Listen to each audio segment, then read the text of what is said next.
Welcome to Trial Site News Weekly Roundup. My name is Adrian and I'll be going over some of our top news stories from this past week.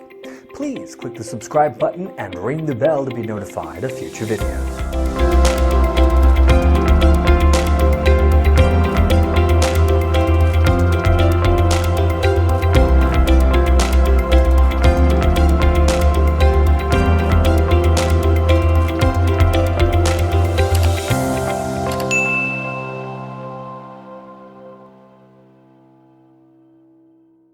This week we start a roundup with AI-related news stories.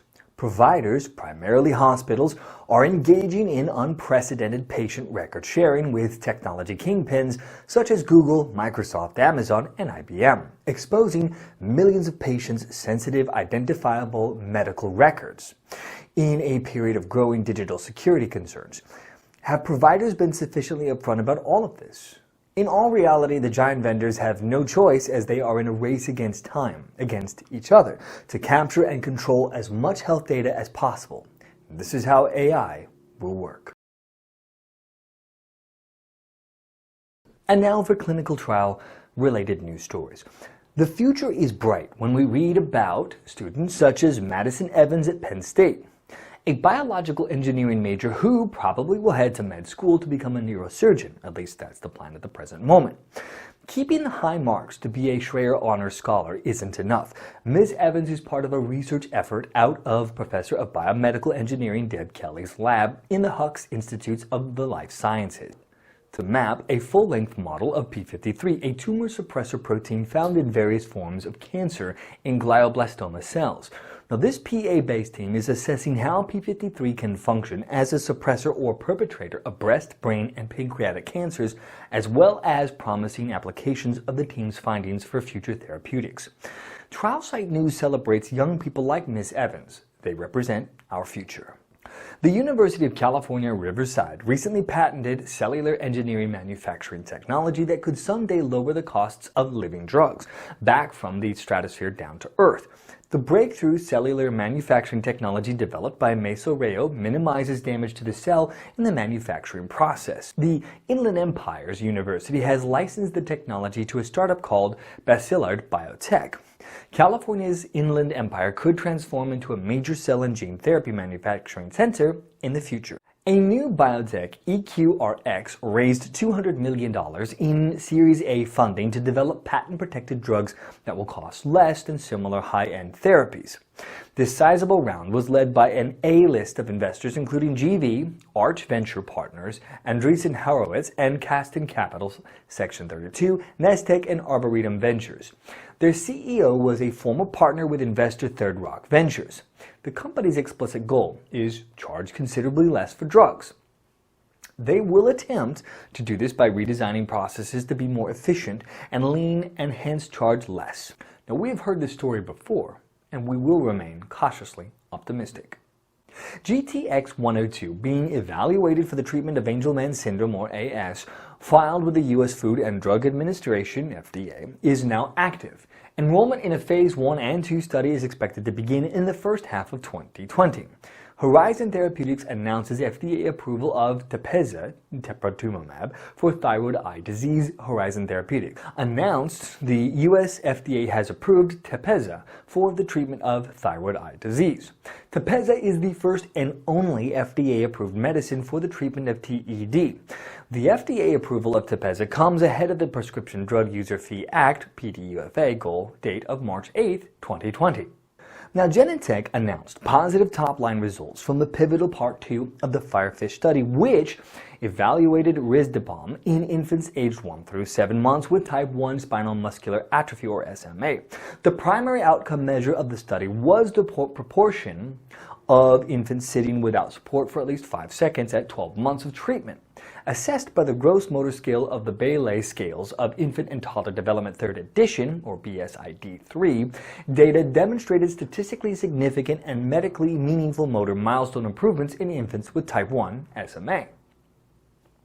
The San Mateo County health system will need to make drastic cuts to services which will impact patients in this generally affluent community in the San Francisco Bay Area, in the heart of Silicon Valley.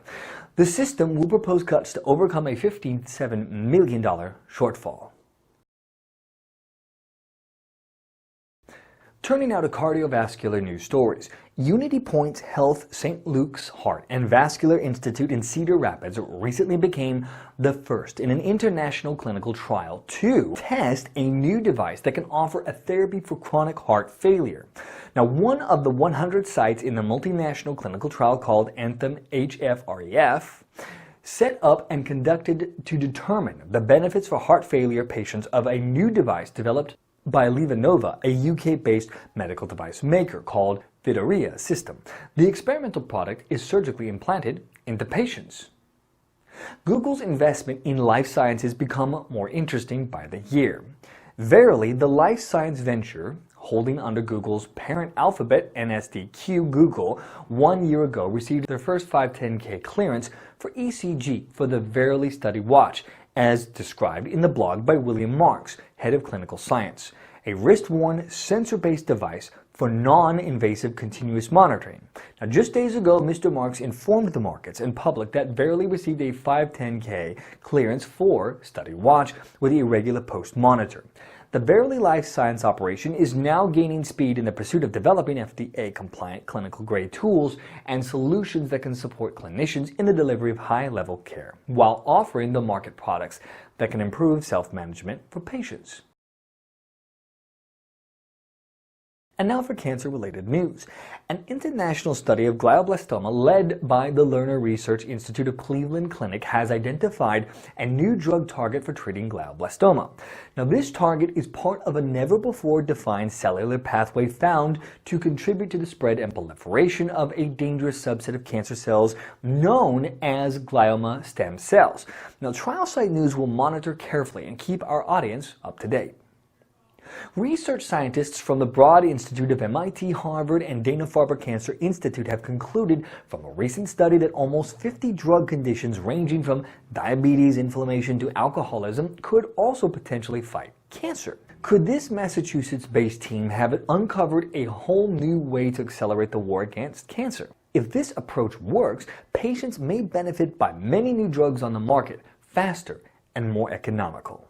Now, 6 UK-based academic research centers will investigate why some patients with advanced cancer remain well long after treatment, called the Continuum Long-Term Survivor Study.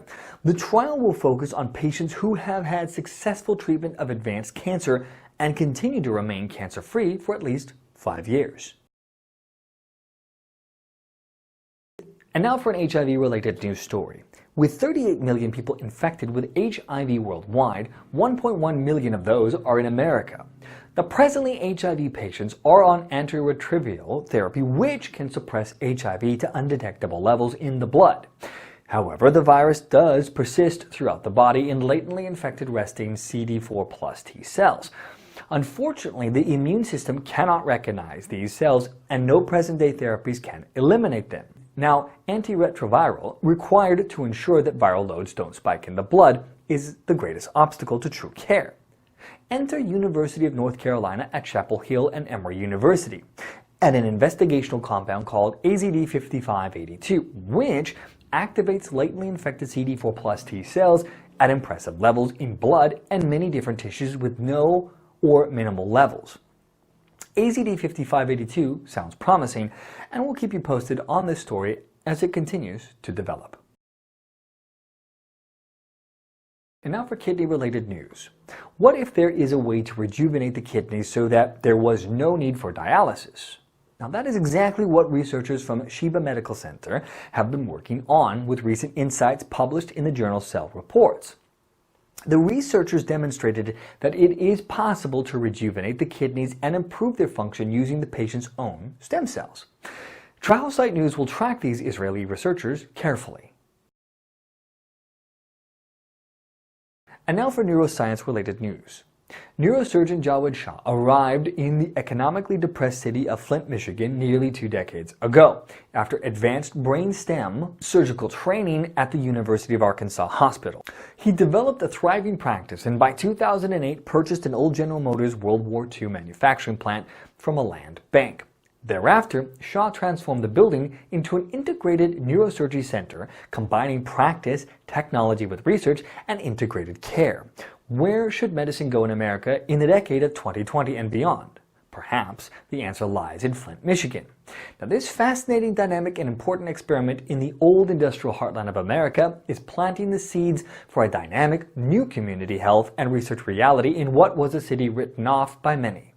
In an age where mega health systems gobble up health assets to control as much market as possible, creating bureaucracy and unhappy doctors in the process, perhaps the Insight Institute of Neurosurgery and Neurosciences points to a more community-based, patient-centric, and physician-empowered driven future. Do you have any clinical news you'd like us to report on? If so, let us know. Contact information is in the box below. Thank you for joining us for this week's Trial Site News Roundup, and remember, subscribe and ring the bell to be notified of updates. We'll see you next time.